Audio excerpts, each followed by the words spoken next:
বাড়িতে বানাতে পারলে দোকান থেকে কেন কিনে খাবেন? একদম রেস্টুরেন্টের মতন নান তন্দুরি রুটি খুব সহজে মাত্র কয়েকটা উপকরণে যে কেউ তৈরি করে নিতে পারবেন। একবার শিখে গেলে কথা দিচ্ছি দোকান থেকে আর কিনে খাবেন না। এত সুন্দর হবে দোকানের চাইতেও সেরা। এত নরম তুলতুলে হবে মুখে দিতেই দেখবেন মিশে যাবে। 2 দিন রেখে দিন, কোনোভাবে কিন্তু এই নান রুটি শক্ত হবে না। একদম নরম তুলতুলে পাউরুটির মতন স্পঞ্জি থাকবে। একবার খেয়ে দেখুন, দারুণ লাগে। নমস্কার বন্ধুরা, নতুন একটা পর্ব দেখার জন্য আপনাদের সকলকে স্বাগত জানাই। আজকে বানিয়ে দেখাবো রেস্টুরেন্ট স্টাইলে বাটার নান তন্দুরি। দোকান থেকে না কিনে একবার বাড়িতে বানিয়ে খেয়ে দেখুন, দারুণ লাগে। খুব সহজে যে কেউ তৈরি করে নিতে পারবেন। চলুন, আশা করছি রেসিপিটি অনেক ভালো লাগবে। সবার প্রথমে আমি ডো মেখে নেব। বাটিতে নিয়ে নিচ্ছি 2 কাপ ময়দা। আমি এই নান তন্দুরি বানানোর জন্য নিয়েছি ময়দা।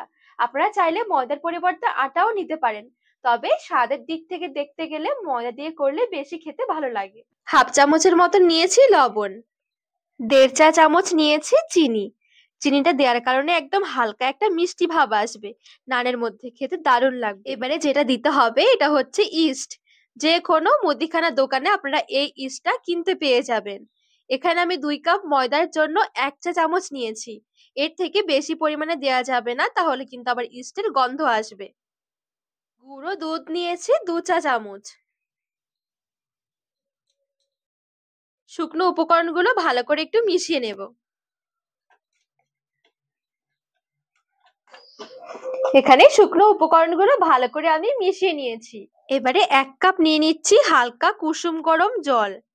আর এখানে নিয়েছি পুরো ভর্তি ভর্তি 1 চা চামচের মতন বাটার। এবারে আমি ভালো করে মেখে নেব। জলটা এখানে খেয়াল রাখতে হবে অনেক বেশি গরম যেন না হয়, জাস্ট হালকা কুসুম গরম জল হবে।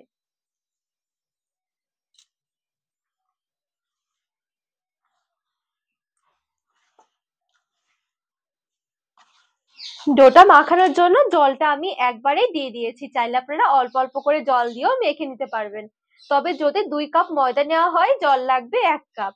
যতটা ময়দা ঠিক তার অর্ধেক হবে জল। ডো এখানে একটু সফট হবে, নরম করেই মাখাতে হবে। তো এই দেখুন, এখানে আমি খুব সুন্দরভাবে একদম মসৃণ করে ডোটা মেখে নিয়েছি।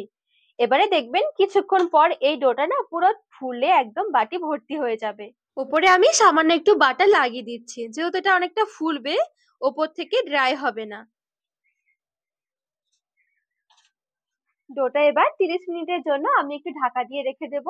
যদি হাতে সময় থাকে আপনারা কিন্তু আরেকটু বেশি সময় ধরেও রেখে দিতে পারেন, সেক্ষেত্রে দেখবেন ডোটা আরো অনেক সুন্দর হবে। এবারে বড় একটা বাটি দিয়ে এভাবে করে ঢেকে রেখে দিচ্ছি। এখানে ডোটা আমি ঢাকা দিয়ে পুরো 30 মিনিটের জন্য রেখে দিয়েছি। যদি আপনাদের ইস্টটা খুব সুন্দর পারফেক্ট হয়ে থাকে, তাহলে দেখবেন ডো একদম কিছুক্ষণের মধ্যে একদম এরকম ফুলে ডবল হয়ে যাবে।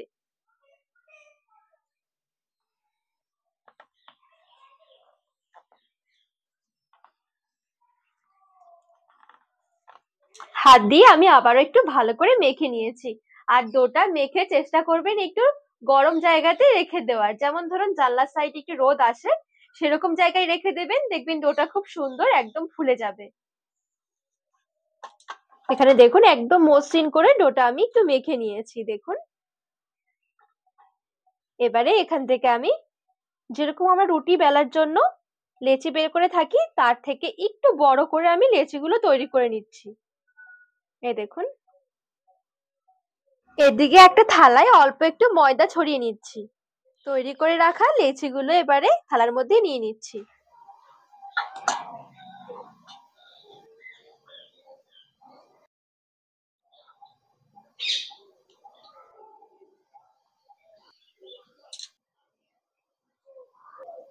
লেচিগুলো প্রথমে আমি ঠিক এভাবে করে একটু রেডি করে নিয়েছি। 2 কাপ ময়দা দিয়ে 10টা মতন লেচি বের করেছি। 5 মিনিটের জন্য একটু রেস্টে রাখবো। এখন যদি নানগুলো বেলা হয়, নানগুলো বেলার সময় ছোট ছোট হয়ে আসবে, তো একটু ঢেকে রেখে দিচ্ছি। এবারে দেখুন, আমি এদিকে এরকম একটা হাঁড়ি নিয়েছি। নর্মাল যে আমরা ভাত রান্না করে থাকি এই হাঁড়িগুলোই, তবে আমার এই হাঁড়িটা একটু ছোট। চাইলে আপনাদের হাতের কাছে যে কোনো হাঁড়ি থাকলে কিন্তু এই নান তন্দুরি বানিয়ে নিতে পারবেন। এবারে হাঁড়িটা যেটা করতে হবে, গ্যাস ধরিয়ে ঠিক এভাবে উল্টো দিক করে বসিয়ে দিতে হবে। এই দেখুন, আর গ্যাসের আঁচটা আমি একদম হালকা করে রেখে দিয়েছি। হাঁড়িটা আস্তে আস্তে গরম আর হতে থাক। এইদিকে আমি লেচিগুলো ঢাকা দিয়ে রেখেছি, 5 মিনিট হয়ে গেছে। লেচিগুলো দেখবেন আগের তুলনায় একটু ফুলে ফুলে আসবে। এখান থেকে এবারে একটা লেচি নিয়ে নিচ্ছি, চাকিতে অল্প একটু ময়দা ছড়িয়ে নিচ্ছি। এবারে লেচিটা নিয়ে নিচ্ছি।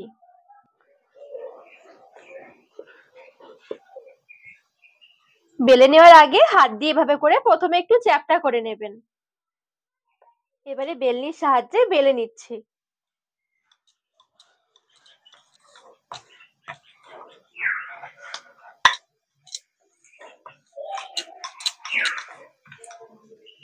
চারদিক থেকে সমানভাবে ঘুরিয়ে ঘুরিয়ে আমি এখানে বেলে নিয়েছি। আর বেলে নেওয়ার সময় একটু মোটা করে বেলে নিতে হবে। এইদিকে বাটিতে দেখুন অল্প একটু আমি জল নিয়েছি, জলের মধ্যে সামান্য একটু লবণ মিশিয়ে নিচ্ছি।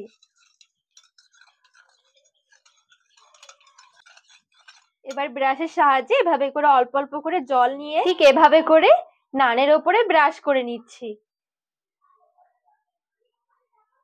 এই দেখুন খুব সুন্দরভাবে একটু ব্রাশ করে নিয়েছি লবণ জলটা।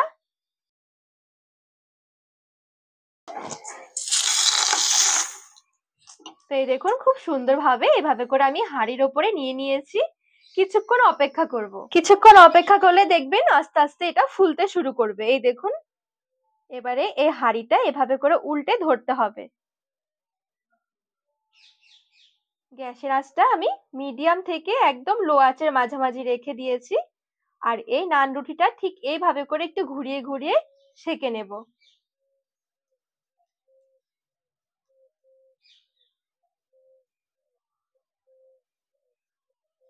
যেহেতু জল লাগানো রয়েছে দেখবেন এটা খুব সুন্দরভাবে আটকে থাকবে, খুলে পড়ে যাবে না।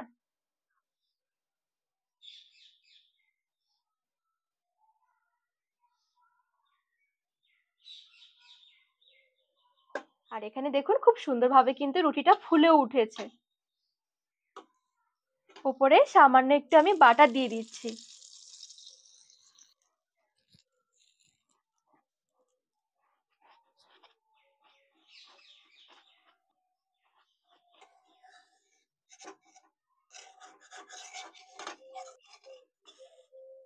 তো এই দেখুন এখানে কিন্তু একটা বাটার নান তন্দুরি রেডি হয়ে গেছে। আর এই দেখুন নিচের দিকটাও একবার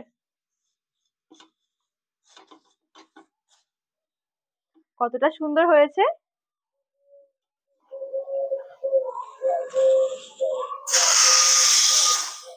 প্রত্যেকটা নান ঠিক আমি একইভাবে তৈরি করে নেব।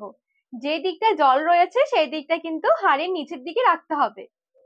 নানটা যখন আস্তে আস্তে এটা ফুলতে শুরু করবে উল্টে দিতে হবে, উল্টে ওই দিকটা আমি সেঁকে নেব।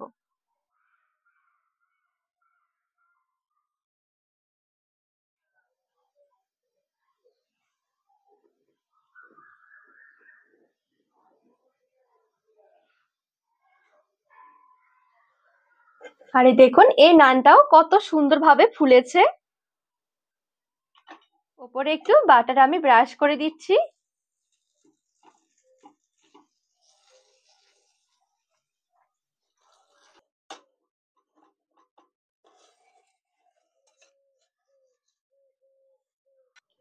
তো এই দেখুন এখানেও একটা বাটার নান তন্দুরি রেডি হয়ে গেছে।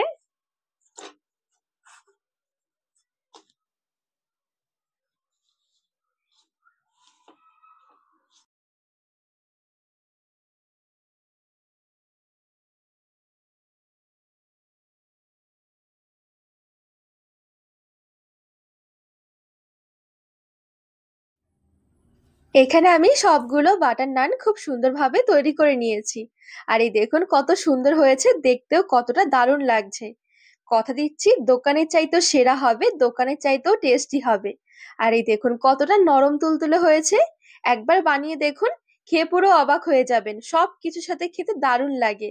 আর এতটা নরম তুলতুলে হবে দেখবেন 2 দিন রেখে দিলেও কোনোভাবেই শক্ত হবে না, একদম নরম থাকবে। তো বন্ধুরা আজকে এই বাটার তান্দুরি নানের রেসিপি আপনাদের কেমন লেগেছে অবশ্যই কিন্তু কমেন্ট করে জানাবেন। আর রেসিপি ভালো লাগলে চ্যানেলটিকে সাবস্ক্রাইব করে পাশে থাকার অনুরোধ রইল।